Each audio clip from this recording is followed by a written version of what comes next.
Здравейте и добре дошли в нощна библиотека. Всъщност, още се чудя как да кръстя канала си. Ако искате, направете предложения в коментарите.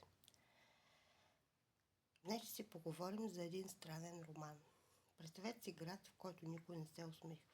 Град, чието жители крият странни лица под шапки и шалове.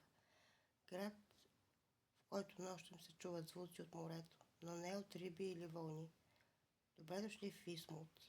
Това е историята на едно прокълнато крайбрежно селище, създадено от майстора на космическия ужас Лавкарт.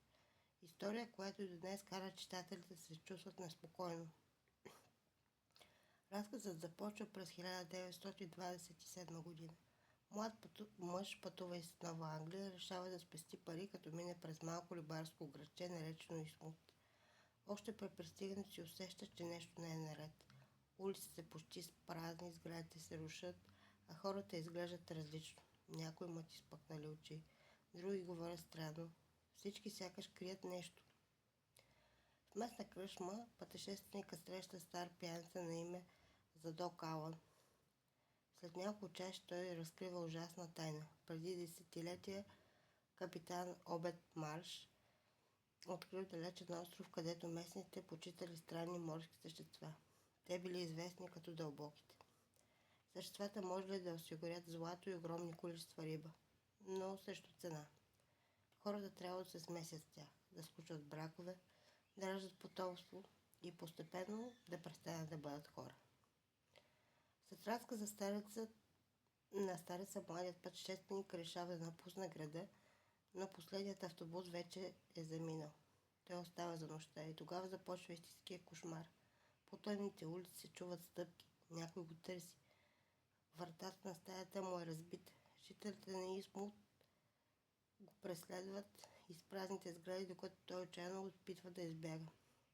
Това е една от най-напрегнатите сцени в цялото творчество на Лавкарт.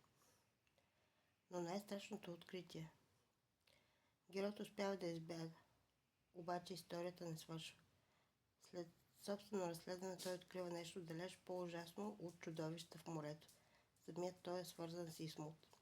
В жилите му тече същата кръв, същото наследство, същото проклятие.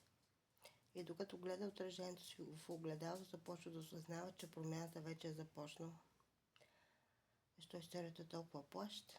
Повечето хора ни плашат с чудовища. Лавкарт ни плаши с идеята, че чудовището може да е част от самите нас. Че има тайни, които не бива да бъдат разкривани.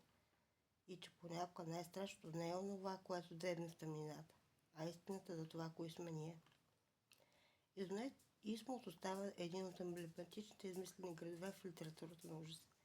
Място, където границите между човек и нещо по-древно е изчезнало. Да, Джак. Така е.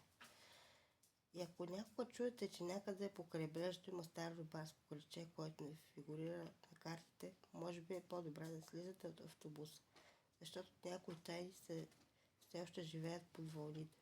А вие бихте ли прекарали една нощ в Висмут? Напишете в коментарите. Благодаря ви, че бяхте с мен. Ще се видим другата седмица.